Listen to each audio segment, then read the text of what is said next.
परदेसी आखिर में रख देने छे, लेकिन फिर भी ये सीखा के मौका भेटे ताहि दुआरे अपने सब जैसे प्रतिक्रिया देल जब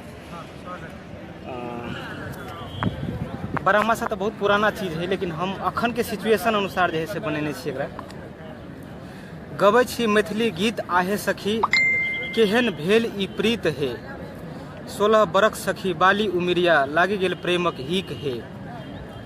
फागुन आहे सखी पिया घर गेल हूँ चैती हवा के मारे टीस है, बैसाख बैमनमा पहाड़े पड़ल छे पिया से भेल हूँ तीत है।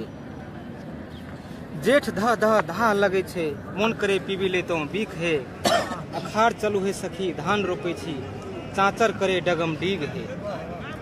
हंसैत खेलैत मोर दिन गुजरी गेल अखाड़ी गावल सखी गीत है, सावन आहे सखी बूंद गिरे छे भादव उमरल नदी नीर है। आसीन आहे सखी ओस गिरे छे लथरल पथरल शरीर है, कार्तिक आहे सखी पवित्र महीना जगमग करे चहु ओर है। अगहन महीना सखी पिया परदेसल सिसकी बहे नोर है, पूस आहे सखी जार गरे छे मोन करे ढारीली अंगोर है।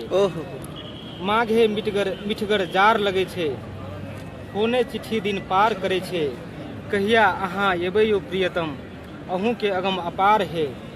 बैठल गोतनी फूली मारे छे जिविया ऐठल गोल है, परदेसे में अहाँ कतेक गमेबे अहाँ बिनु जीवन पहाड़ है। ओह गजब गजब।